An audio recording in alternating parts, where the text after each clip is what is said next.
What up, folks? Yeah, doing another drive time.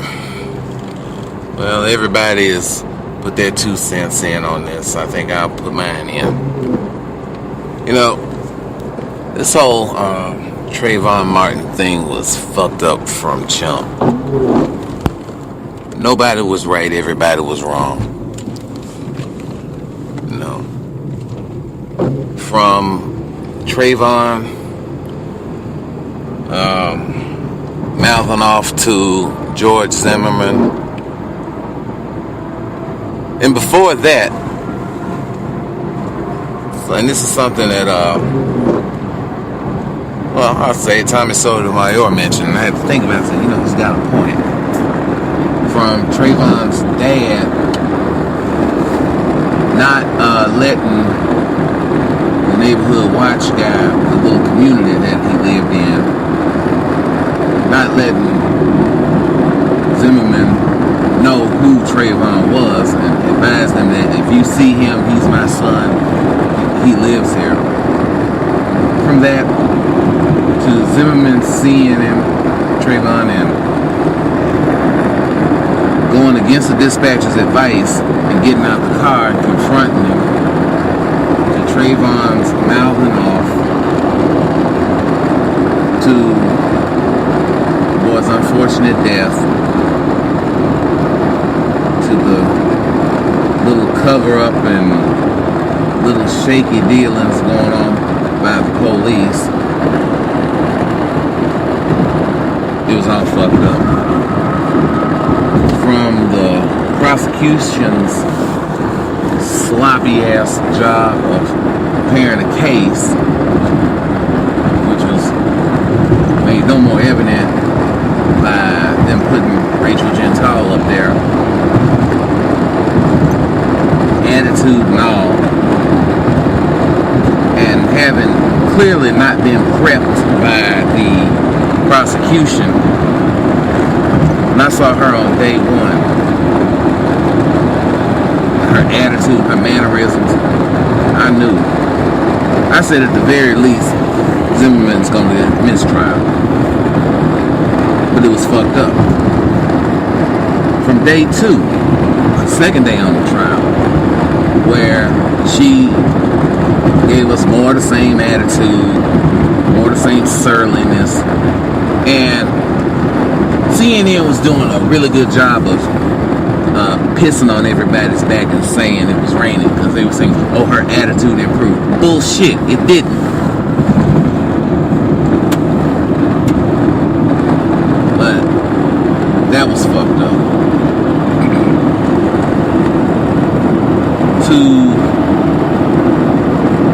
I didn't see this part, but from what I heard, Trayvon's biological mother showing the same attitude and disinterest that Rachel Gentile showed was fucked up.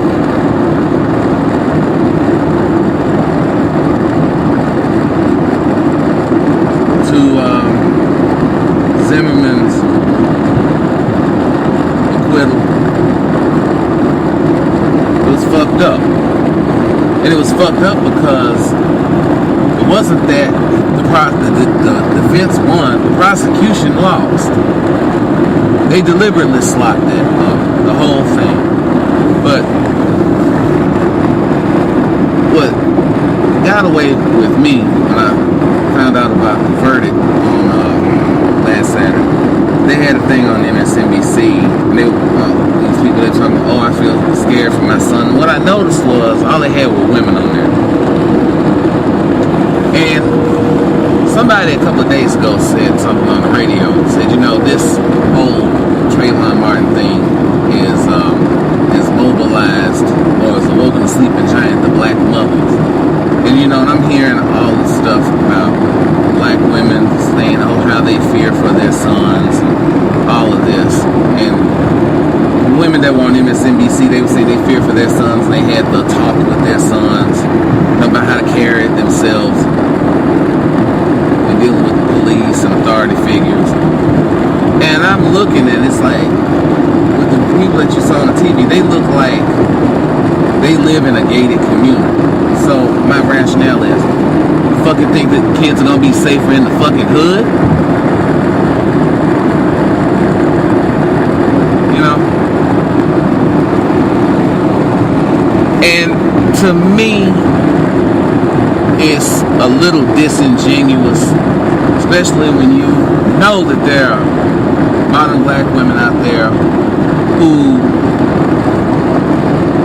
are lamenting about how their sons now have bullseyes on their backs because of racist white America. And then they turn around and watch Scandal. Come on, you know it's out there.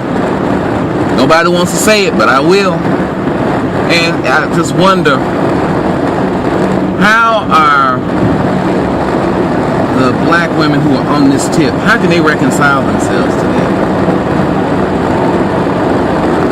You know, you tell your son, this racist out here, white men are out to kill you. But then you gonna get something new and you drool over white men. More than a few of whom probably would try to do something to your black child. And while you trying to get him as a husband, he's just using you as a chocolate fantasy. You know, what do you think Mick Jagger was talking about when he sang Brown Sugar? Not Domino, baby, not Domino. But, you know, this whole thing was just a fiasco. It really was. No, I don't want to see no more goddamn hoodies. Because people, but you know what's going to happen. They're going to be having hoodie night and little black girls running around with shirts saying, I am Trayvon Martin, which is an insult because we all know in 2013 the modern black woman is the most protected female in the country. Think about it, guys. She's got law enforcement on the side, she's got the courts on the side, got the media on the side, she's got government on the side. Can I prove it? Yes. You and she get in an argument,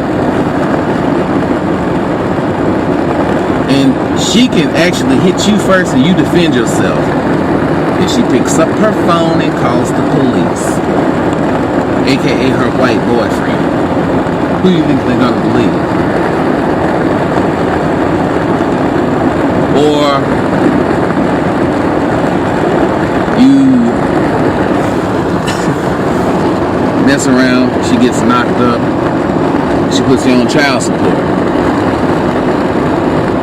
And it's crazy because the system is set up to take everything away from you. You know,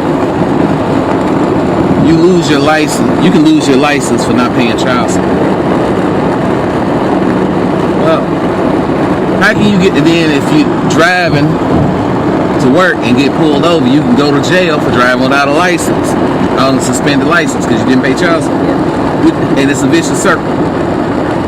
I can't work because I can't get to work because I don't have a driver's license, because I don't have money, because I can't get a job, because I got a record, because I didn't pay child support. You know, it's crazy. But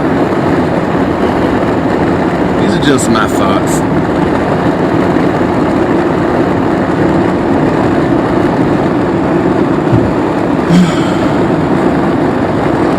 But I'll say this also.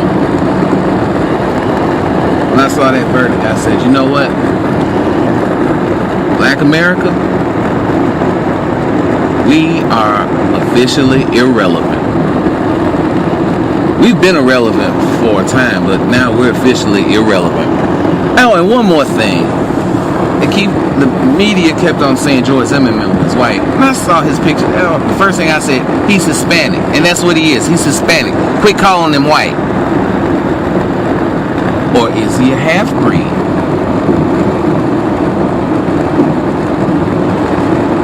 Something to think about. This whole thing was a hot mess.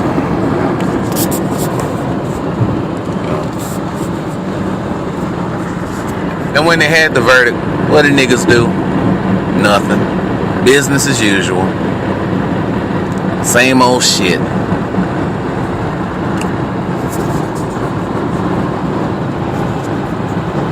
We're done, folks.